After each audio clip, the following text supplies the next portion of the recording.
Hello, everybody, and welcome back to Danger on Delmarva. My name is Rhonda Jefferson, and I'll be your host as we explore the dark and winding roads that lead around the Delmarva Peninsula. If you're new here, welcome, and if you're a returning listener, welcome back.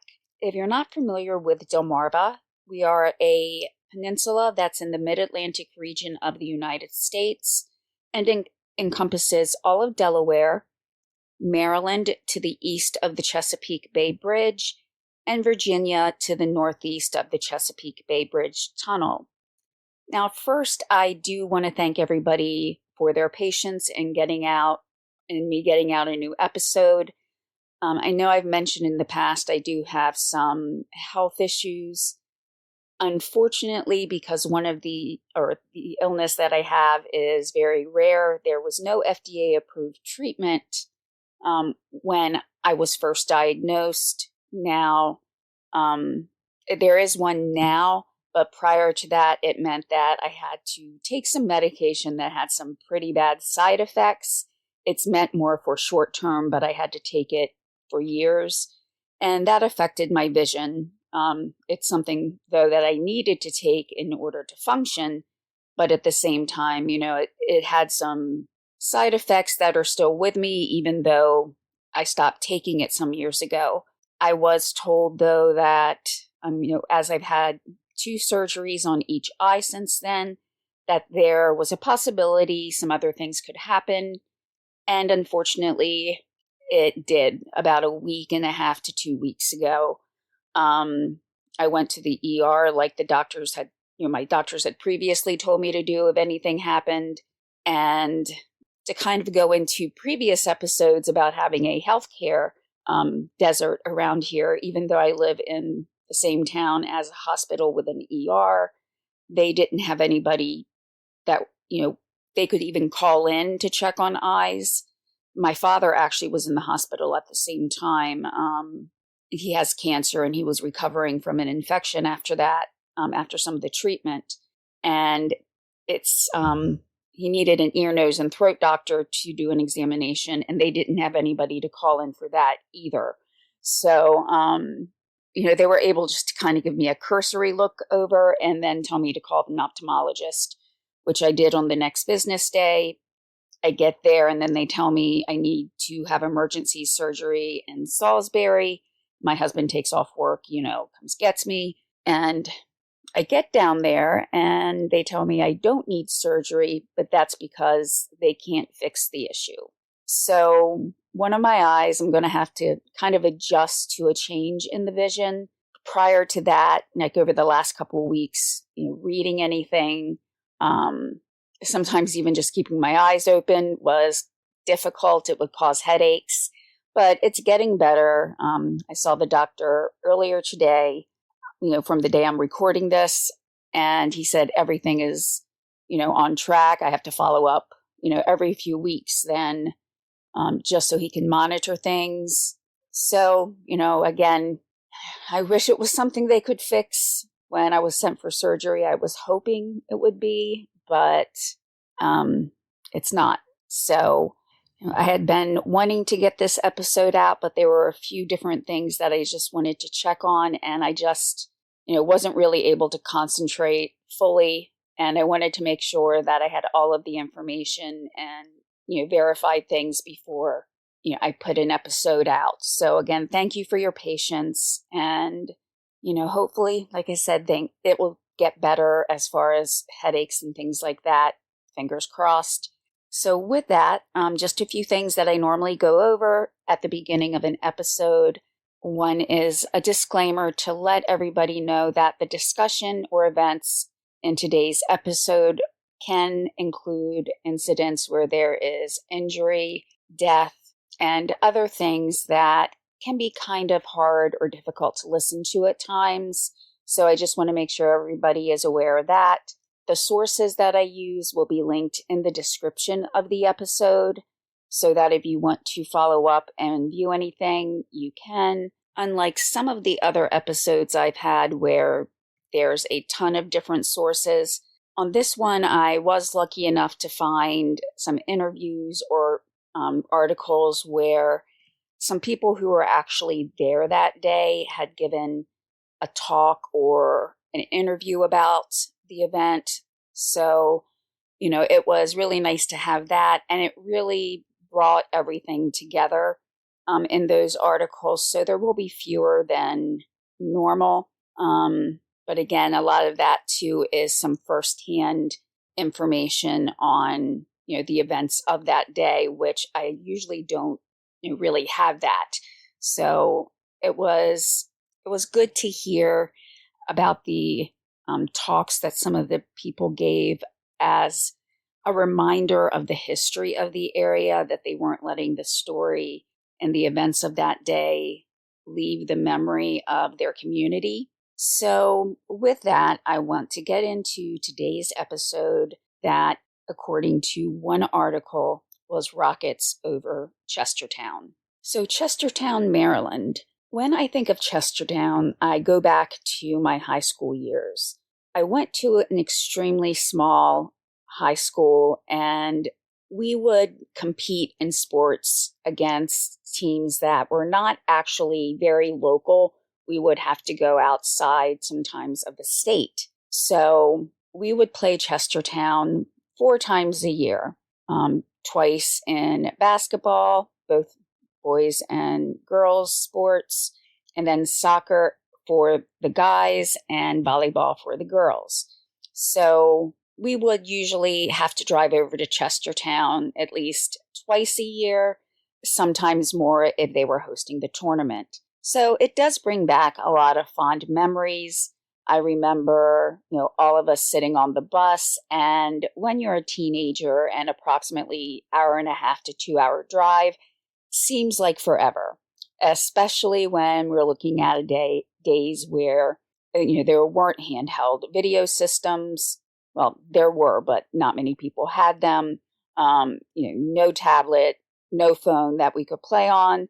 So we would sing songs, tell stories, sometimes gossip, but there was always this sense of camaraderie, being on the school bus as we're going over, and just feeling kind of a sense of unity. We were going for, one singular purpose, to play basketball or play volleyball.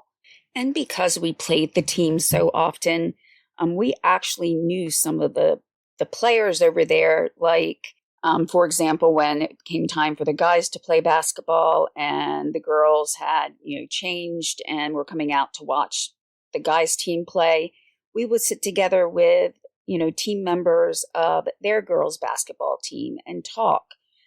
So even though, of course, everybody wanted to win, we just all kind of got to know each other. And sometimes it was like picking up a conversation from someone you hadn't spoken to in a while. So again, a lot of fond memories, singing songs on the bus, talking to people, and just having fun where, again, yes, we wanted to win, but, we just had fun playing the game, even though admittedly I was on the bench often. I'm really short, so, But as you could probably tell from me saying rockets over Chestertown, there was a time where a tragedy took place, and like some other events, I wasn't aware of it, even though, it's on Delmarva, and I'd been to that part of Delmarva many, many times, but I just never heard of it. It did make me think of one of the first episodes that I did, where coincidentally on the night that the Phillies won their first world championship, that was in October of 1980. And even though Philadelphia is not on Delmarva, it's one of the teams that a lot of people root for because it's one of the closest professional teams to the area. There was an explosion in northern Delaware on that night, and, even fire trucks, fire departments from New Jersey, Pennsylvania, Maryland, and of course Delaware all had to come to try to put out the blaze because it was, very, very strong, as it had been at an Amoco plant. So there was a lot of fuel basically for the fire. But because it happened on a night where a lot of people were celebrating, it's not really remembered. And, the same was with the story I'm going to get in today. And when I did that story and I spoke with people who could possibly remember when that happened and if they heard about the explosion, not one person remembered that happening. And today we're going to go back to 1954. And as time goes by, more and more people can and will forget events that really affected their community a long time ago, that shaped some of the memory and even the way some parents were concerned about their children, and how it seemed that a lot of people's lives changed in just a blink of an eye. And just as with memories such as having the Phillies won their first World Series, and then also on the same night having that explosion occur, it's kind of a juxtaposition in life of how, there can be tragedy and triumph at the same time. And when those events are side by side, sometimes, at least to me, it seems like it really reinforces the tragedy because you can see the good, but then you also have the bad. And thinking of Chestertown now, I have a lot of good memories. We won most of the games that we played over there. But now, when I think of Chestertown, I'll probably think of this event first. So a little bit about Chestertown first. Chestertown is in Kent County, Maryland, and there is a Kent County, Delaware. So I just want to be clear in that this is the Maryland Kent County. Chestertown is still relatively small, with around 5,500 people as of the 2020 census. Going back through the census and looking at the population in 1950, which would have been the last one before the explosion in 1954, but that was at 3,143 people. And then also I saw a notation that in 1963, the population was 6,002. So the population kind of ebbs and flows like a lot of towns. Now, the whole of Kent County, Maryland itself has approximately 20,000 people. And with the 2020 census, it came in at 19,198. The town of Chestertown is about 3.3 square miles. And so the population density is about 1,900 per square mile. There were a few brief periods in history where the population did decrease, but by far the increases outweigh the decrease. The town goes back to 1706, and as with so many other locations on Delmarva, one of the main attractions for this town, as it was growing, was the fact that it could be used as a port, and this was named as the Royal Port of Entry. So it became the second busiest port in the state of Maryland, with Annapolis being the largest. And in terms of location on Delmarva, it's located more towards the northwest section of the peninsula. Having the port and the lucrative trade that came along with it made the town relatively wealthy as well. There were large and luxurious homes that were built, and to this day, there is still a number of those homes that are maintained that were built in the 18th century. Now, this historic preservation did lead to a number of different accolades that were bestowed upon the city. This included a position in the 2007 list of America's dozen distinctive destinations, as well as in 2008 in the publication of Progressive Farmer. It named Chestertown as the best rural places to live in America. But though the town itself is rural, it does play host to the 10th oldest college in America, with Washington College. That was founded in 1782 with the nation's first president, George Washington, acting as a founding member of the college. And the Washington College may be considered a small college overall, but it does recognize up-and-coming literary students with an annual prize named the Sophie Kerr Prize. And though just receiving the award itself is an honor, it does come with some money, which I kind of wished I knew about this when I was graduating high school, as I studied English with a concentration in writing. So I really wish I knew about this. But it's averaged that the money allotment or the money part of the prize runs at about $50,000. So that's nothing to sneeze at. But the most recent amount that was rewarded was over $61,000. So now we know a little bit about Chestertown and the fact that it holds an esteemed place in the history of building not only the state of Maryland, but in the growth and wealth of the region.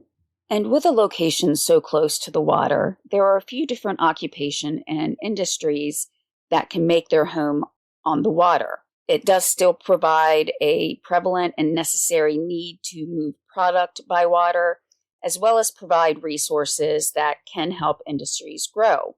And that's what we're going to take a look at today and find out more about events that happened in July of 1954. So we're approaching 70 years now.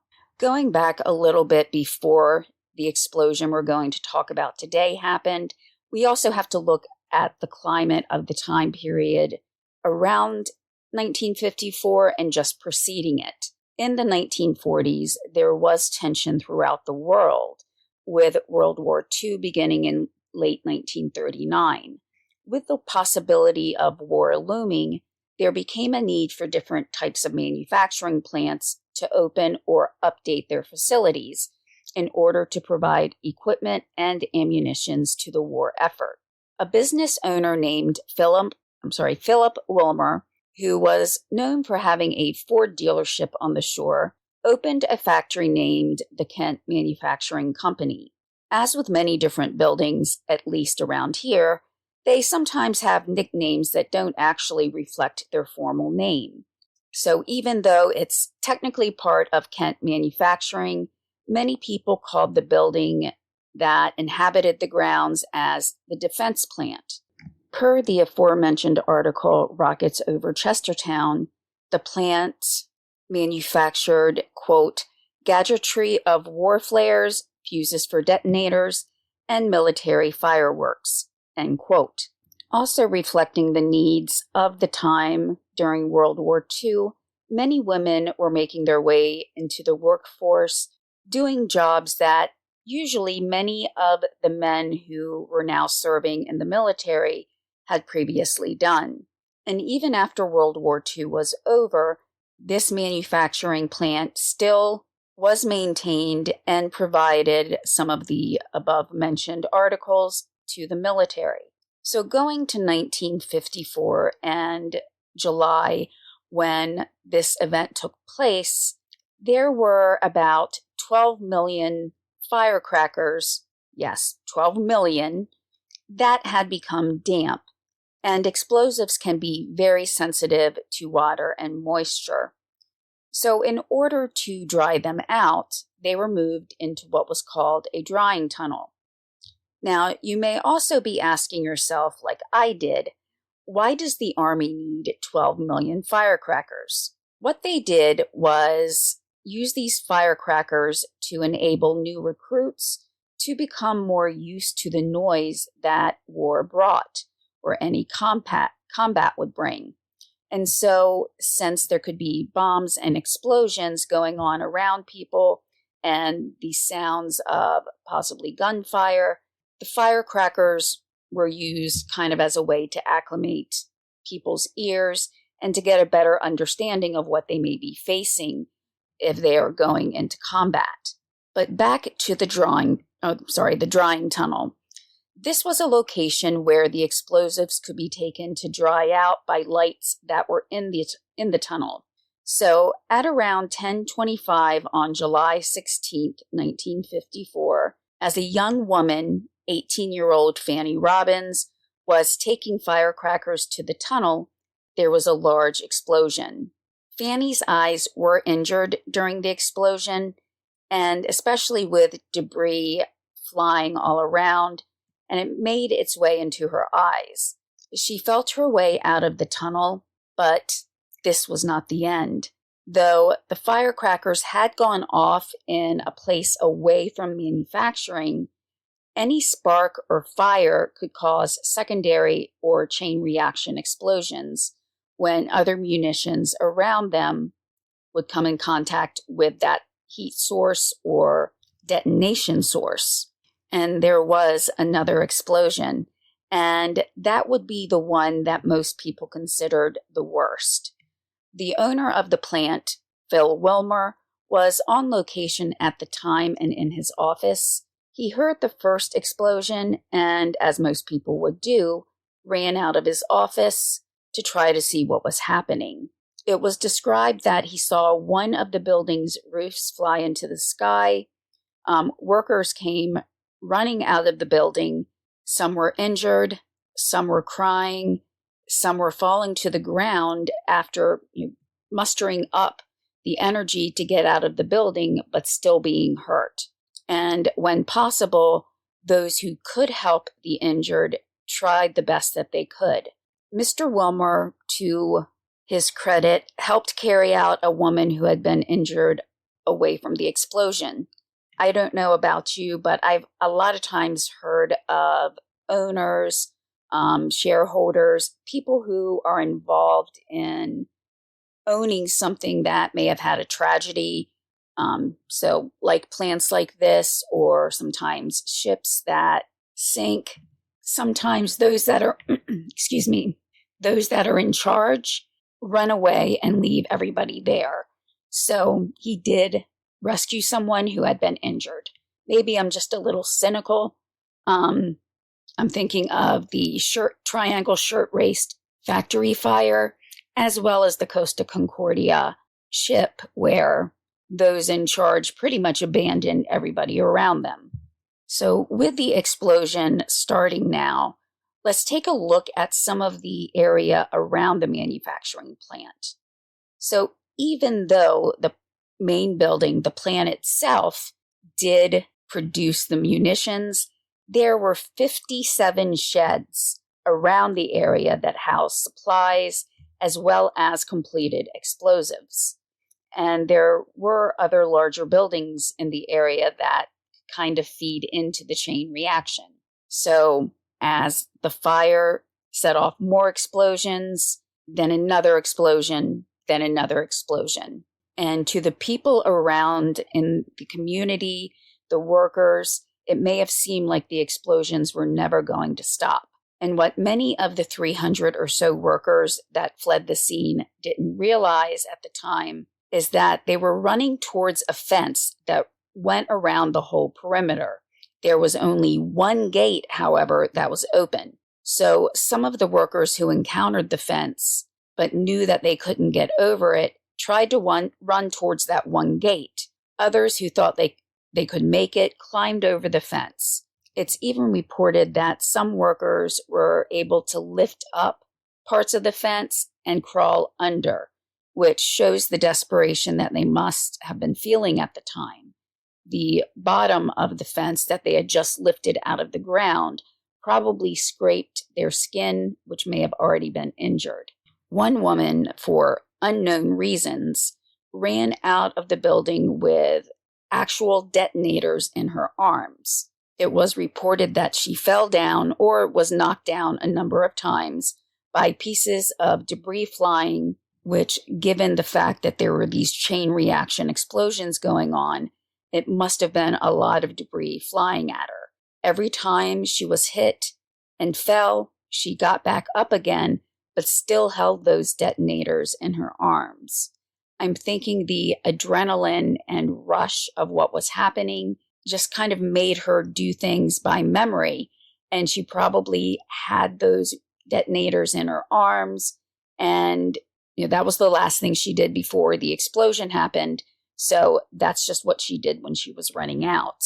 Now, these subsequent explosions that occurred went on for almost an hour. And even after that time, occasionally there would be a rocket or firework that went off, probably sparking fear that it might set off even more explosions again. As the workers fled, so did the townspeople try to gather their loved ones and get away from the epicenter of the blast. Some people stared towards the building and would describe the explosions in a way that had become known in the previous decade. They described the explosions as a mushroom-shaped or mushroom cloud. Nowadays, when we think of that, we probably think of atomic bombs or some type of extremely strong explosion. As people fled southward, rescuers were actually headed north into the city, as per an article in Time magazine. The rescuers included firemen and police from other locations in Maryland, as well as people from the Air Force, Navy, Marines, Salvation Army, Red Cross, and National Guard. This was not a trifling little explosion of 1 or 2 fireworks. This was not something that went off with little or no damage. It successively had explosions for that hour. And remember that there were 57 sheds and actually 8 larger buildings. So this was an event that would not only damage the buildings that were right at the plant and, their sheds, this would cause damage to areas outside of that property. But thankfully, the explosion stopped at 25 of the sheds. One can only imagine what might have happened if it had reached the other 32. The force of the blast was said to have been felt 16 miles away in the town of Centerville. A Marines unit out of Quantico, Virginia, sent rescue helicopters to try to ferry out the injured if necessary, as well as bring medical supplies in, and also to bring in soldiers that had served in the medical corps, so they would be able to lend a hand for, any injuries that weren't immediately life-threatening. Other agencies additionally became involved with the National Guard unit that was based out of Chestertown. Men from the Annapolis Naval Academy came, as well as Maryland State Troopers, all came to help clear out the area and also to patrol it. Though not stated explicitly, I think the patrol was more for safety reasons, to both keep an eye out for any potential threats, such as small remaining fires, as well as to prevent people from entering the property and putting themselves in danger, maybe trying to get a souvenir or something like that. Besides the already manufactured fireworks and other explosives that were already completed, there was concern about other items that were regularly stored on the plant premises, and those items were used in the manufacturing of explosives. One such chemical was a lead azide. There were many types of azide compounds, with some being more dangerous than others. These can be used in detonators. The azide compound that caused concern was called tetrol. So, just a little background here. I've told my kids that I can pretty much help them with most subjects that they're studying, and even if I'm not extremely good at it, I think I can catch on and try to help them when they need it. However, chemistry is by far the class that I found most difficult. So I'm trying to explain this after reading many pages and getting a little bit of an understanding of exactly what the tetrol is. Now, in some of my searches, the definition was a little bit ambiguous, or clear as mud, really, when we get down to it. So I'm going to read one quote about it. It is described as, quote, any polyhydric alcohol having 4 hydroxyl groups, end quote. If you want to find out more about it, it's spelled Tetrol, and in some places also Tetryl. I actually also found a kind of a release from the Delaware Health and Social Services that had frequently asked questions about tetrol. And that was described as, quote, a man-made substance once used in the United States to make explosives, mostly during World War I and II. Other common names for tetrol are nitramine, tetralite, end quote. In that case, it was actually spelled Tetril. So that's what I mean. It's ambiguous and has a ton of different spellings. But what we need to know for today's story is it was used in detonators. Just another piece of information about it is while it can be found in storage areas of some military bases, the Department of Defense is trying to get rid of all of the tetril. There are concerns that still remain as when it's detonated, small particles of the compound can make it into the air. Now, this in itself can be very concerning because the land and water around any type of location that uses this substance can become contaminated. And so there were also concerns about what would happen if it made it into the air and soil. Tetril can be anywhere from colorless to a yellow. So it's not even consistent in exactly what color it is. And it's shaped as, quote, a crystal-like solid that can exist as airborne dust under certain conditions. However, it is odorless, making it more difficult for someone to detect. However, it can break down more quickly when under the sun, end quote. There's not really a ton of studies about the effects of tetril beyond just the possibility of it exploding. It can, however, enter the body by either breathing it in, drinking water that's been contaminated, or even possibly eating if some of the debris has landed on, say, farm-picked vegetables, fruits that you may not, or someone may not have washed off all the way. The long-term effects were not really clear, and there's no data on if it may cause birth defects. But those that regularly handled this compound showed some or all of the following symptoms: cough, tiredness, headaches, eye irritation, a decrease in appetite, nosebleeds, and stomach upset. I also did try to find out why the state of Delaware had an FAQ on this product, wondering if there had been exposures in Delaware, but that wasn't really clear why there was a specific FAQ on it.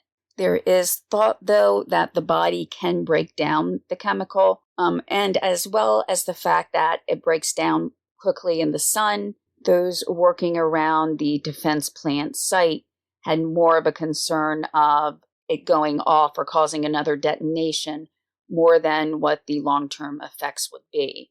And as the detonation started to subside, there was an influx of rescue and aid workers. They began to take toll of the damage. 50 people were injured in the blast and the subsequent explosions.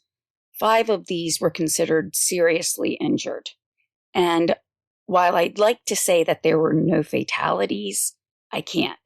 11 people were killed. Fanny Robbins had been working in the drying tunnel with 4 other people.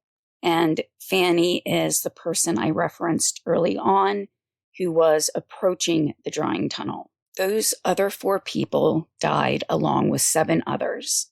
In September of 2009, some members of the community gave a presentation about the events of that day. One person who spoke had actually worked at the plant, a Maynard Porter. He was a supervisor in Building B, and he described that the M80s, which were the actual names or types of the fireworks, were used to acclimate new recruits to explosions. And they did sometimes, quote, leak a bit around the fuse, end quote. Mr. Porter described the setup of the plant as one that was designed by the government. And since they were a contractor for the government, they had to set it up per their requirements. He continued to say that he didn't feel that the setup was safe, but the government, quote, set it up the way they wanted, end quote. Another person, a Mrs. Florence Sutton, was also on the panel that day and said that on the day of the explosion, her husband had thought that possibly the gas company had blown up. and also that they didn't think anybody could have survived that. Now, if you want to read the full article on this particular discussion to get a feeling of what the residents were feeling that day, it will be the article that's linked from My Eastern Shore MD. Her husband, Eddie Sutton, for his part, acted in a brave manner. He had those feelings that the gas company had exploded, but he knew when to back down, quite literally. He said that he had gone to the gas plant, and while climbing what he called an old gas holder, he heard another explosion and probably wisely came back down from climbing. But I do find it to be pretty courageous if he thought something was happening with the gas, and he actually went to a place to try to, it sounds like, turn off the gas to make sure that it didn't go off again. Another speaker, Trudy Anderson, was a child at the time of the explosion. She was at Sacred Heart Church attending a summer school session along with her sister. She stated that after the explosion, the building shook and, quote, everyone got under the desks. The nuns started the rosary. We weren't going to get out, but they were going to say the rosary, end quote. And in another show of bravery, which I do believe in instances such as these, while very painful and heart-wrenching, especially to those who have lost loved ones or who are at the center of everything that's happening, there are people who do show selflessness in the community, putting themselves at risk to help others. Trudy Anderson said that a public health nurse who was there at the time by the name of Marjorie Hawkins helped many people that day. Ms. Hawkins helped to get Trudy, her sister, and her mother out of town, while also going back to help others in need, such as the elderly and children. We have to remember it was the summer, and Trudy herself and her sister were at like a Bible camp or a summer session. There could have been other children there or at other summertime events where they weren't with their parents or caregivers. So it had to have been so scary and traumatic for everybody involved, and especially too for those children who weren't with their parents at the time, and the parents who were so scared, not knowing what their children were exactly doing, where they were at, or if they'd been injured. So people were leaving the town, but this was not a voluntary evacuation. The sheriff had ordered everybody to evacuate, not knowing how long the explosions would go on and what type of damage it had done overall to the infrastructure. So he wanted everybody out of the town so they could assess the situation and try to make sure everybody stayed safe. Mr. Maynard Porter said that they were able to eventually identify that the drying tunnel was the source of the first ignition. The drying tunnel exploded first, and it set off the other explosives. There could be up to 12 M80s in the drying tunnel at any time. And think about that. That was only 12 when they could have been working on hundreds of thousands or millions at a time. Elsewhere in the same building, there would be other cases full of M80s that were ready to go out. And while the explosives set to leave the plant were wrapped in a waterproof wrapping in wooden cases, that didn't negate the dangers of those M80s and what, water might have done to them, and more importantly, what the blast could have done to those other M80s, causing them to explode. Mr. Porter said that the M80s would, quote, leak a bit around the fuse, end quote. So while I'm no expert at explosives or anything of the kind, anytime a person may hear that there's a leak involved with any type of explosive, it would definitely send a shiver down most people's spines. However, even knowing this, the production was set up the way the government had wanted it to be. In an effort to improve and provide safer conditions, the layout of the plant did provide distancing between the sheds or shacks that I mentioned earlier. As these smaller buildings were used to store some of the explosives, it was the fact that they were at least spread out somewhat that lessened the number of explosions to some extent. Given that 11 people died that day and a high number of people were injured, one would not want to imagine what would have happened if those sheds had been closer together. So just while reading that, it reminded me of a fireworks factory somewhere in Europe. It happened in a city in the Netherlands, and I'm going to try to pronounce the name Enschede, I believe. But that was a massive fireworks explosion where the company itself had skirted a lot of regulations and had used regular storage sheds to store some of the fireworks. And by regular storage sheds, I mean like the metal shipping containers. They were using them for storage, plus some of the doors that should have been closed inside the main building had been left open. And that explosion killed 23 people, injured 950, 400 homes were destroyed, and 1,500 buildings were damaged. And that is from the Wikipedia page for that disaster. I'll leave that linked if you want to read more about that. But that just reading about the Chestertown explosion just really made me wonder if there hadn't been the spacing of the sheds outside, what might have happened and how just absolutely, totally destructive the Chestertown explosion could have been. One of the owners of the manufacturing company, who was also the treasurer, a Mr. Charles Esham, said of his experience during the explosion that he was in his office at the time and the walls just collapsed around him. He said the roof blew about 100 feet up into the air. At that time, they estimated that the damage would have been around $500,000, and that would approximately be the equivalent of $5.8 million today. Now, given the time period, the 1950s, not each individual victim was able to be identified. Sometimes people used certain items in the deceased person's possession to identify them, such as a set of car keys was used to identify a Ms. Nellie Starr. The others that were identified were Nelson Lord. He was described as a young man at only 21 years of age. Mary Fallowfield was 64 years old. She was the wife of the town barber, who also served as a town councilman. Tina Mae Taylor, even though in one report I saw her name listed as Lena, was 41 years old.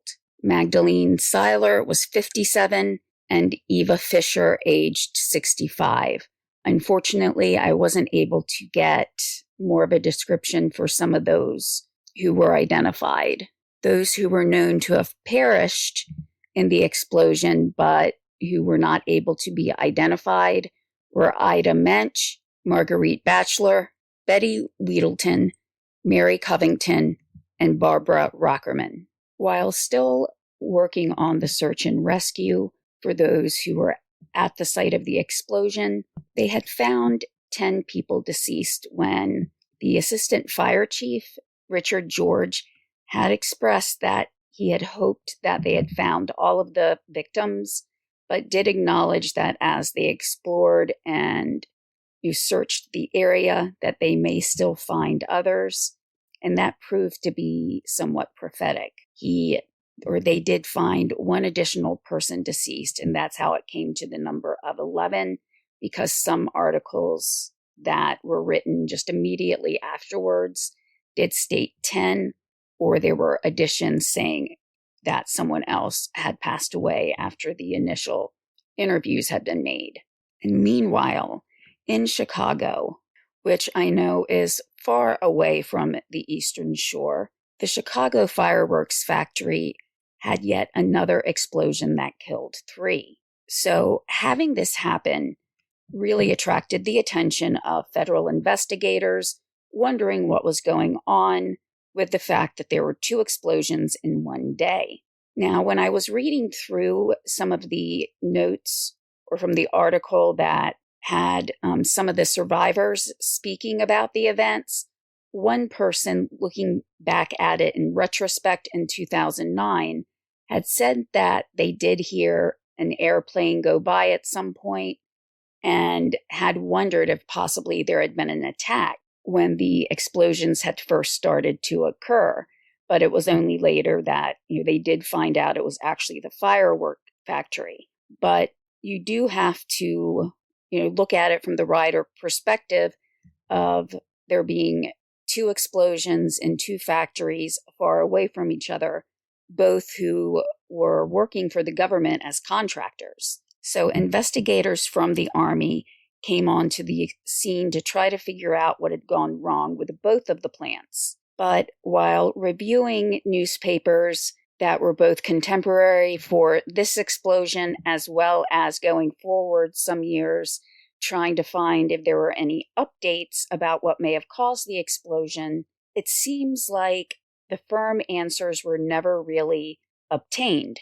The investigators knew where the explosion started, but they don't know what had actually caused it. And to this day, the exact reason for the initial detonation has never been resolved. And by not finding those sources and trying to prevent further tragedies, it put not only the military and those members at risk, but also the civilian support workers who did so many things behind the scenes that helped keep the military going. But looking back through events that happened after this explosion, in Maryland in 1958, there was an explosion at Millington, Maryland. One person died and 3 were injured. Now, Millington is about 13 to 14 miles from Chestertown and slightly to the northeast. Now, not too long prior to that explosion, in December of 1957, there was one in Elkton, Maryland, which is still on Delmarva. There, 4 people died. Elkton also experienced another explosion in 1954 as well, in October. But thankfully, there were no fatalities, but 2 people were injured. And going to December of 1958 and going over the bridge to Cockeysville, Maryland, there was an explosion owned by Maryland Pigment and Research Corp. And in the best of all outcomes, there was very little damage and no injuries. The 1960s began with an explosion in Haverty Grace, as yet another fireworks plant exploded, leaving the owner of the plant dead. Out of the 63 employees on the site that day, only 2 were injured, but unfortunately, also 3 women from the community were injured as well.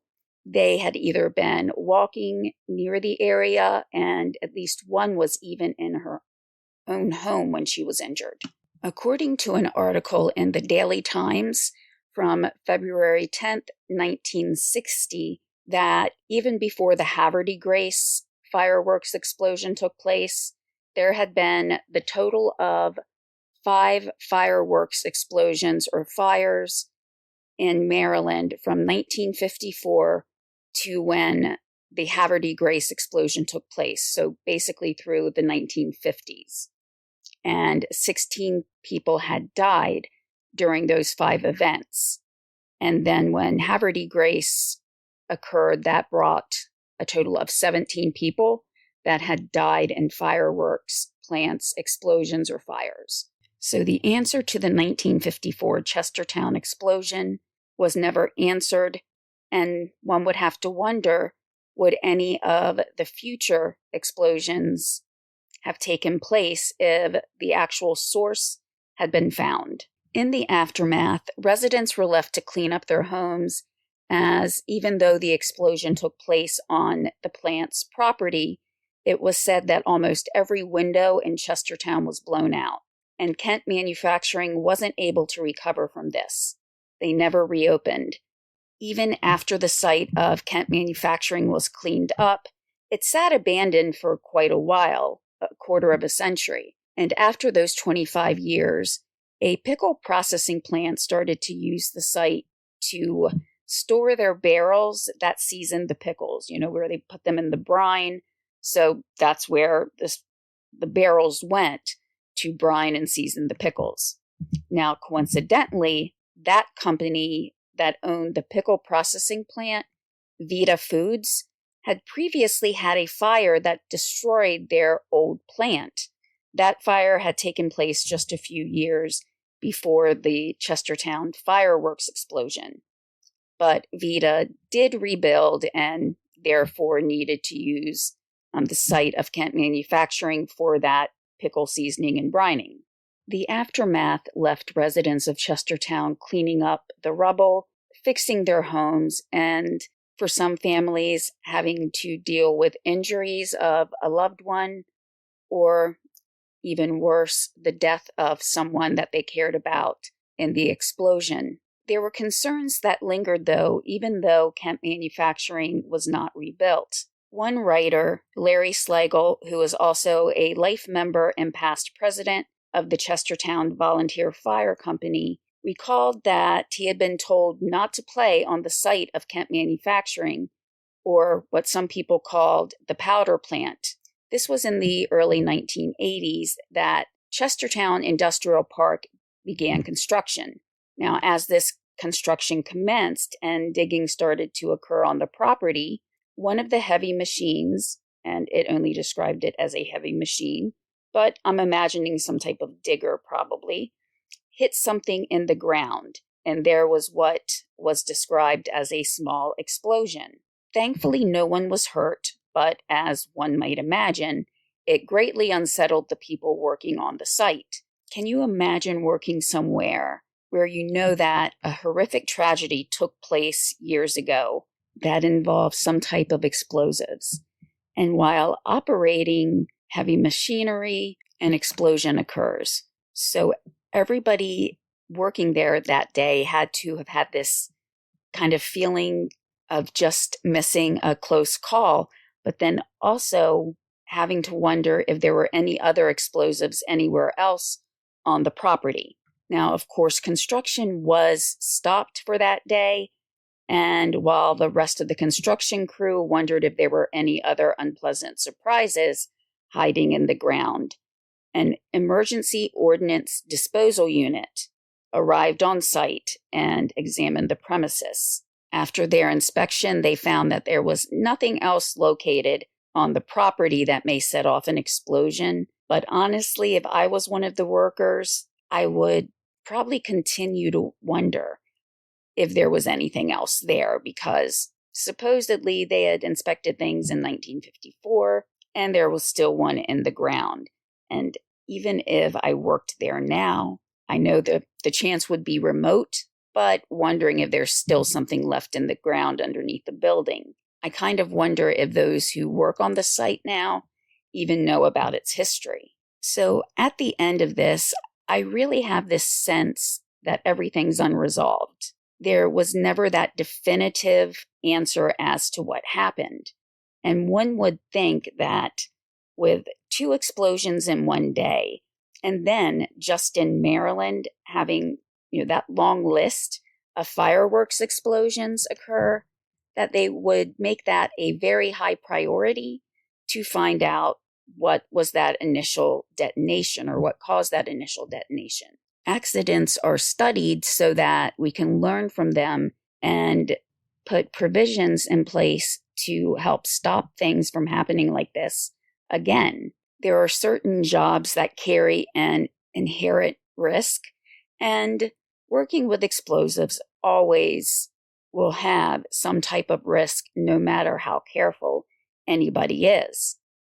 However, when that many explosions are happening so close together, and not knowing what the exact cause was had to be, at the very least, unsettling for everybody who was working in the plants, to downright terrifying. But what I do want to take away from this story is the resolve and heroism of many that were there that day, such as the nurse who helped a mother and her 2 children get out of harm's way, those who made the decision that the town needed to be evacuated, but then stayed themselves to try to maintain the scene and help the injured. There were many who did try to provide closure to the families of those who lost a loved one by bringing the remains of their loved one out of the rubble.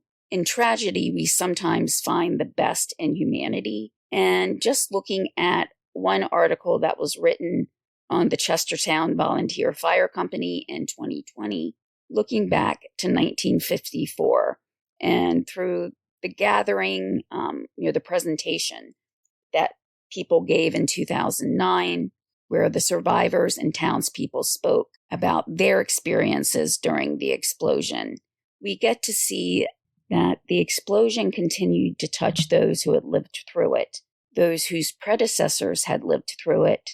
And hopefully by retelling these stories, we won't forget those who perished or who were injured in events such as these. And with this, I'll just end with what was written on a tombstone in Chester Cemetery.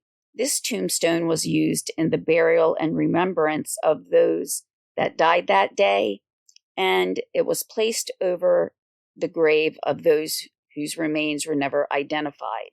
They were buried together, and the headstone says, quote, "Working to preserve freedom when suddenly taken, July 16th, 1954. So thank you, everybody, for listening today and bearing with me as I'm trying to adjust to some things. I want to try to get back into doing more things as I'm able, because I'd never realized that I'd miss a routine, like having a routine day and doing certain things until I'm not able to do them. It seems like I'll get back into the swing of doing things after being ill, and then something else happens. So getting back, to what I normally do helps me more mentally than anything else. And I did find information about other incidents that have happened on Delmarva that I want to do other episodes about. So stay tuned for those. And thank you again for listening. And I hope you all have a great rest of your day. Bye.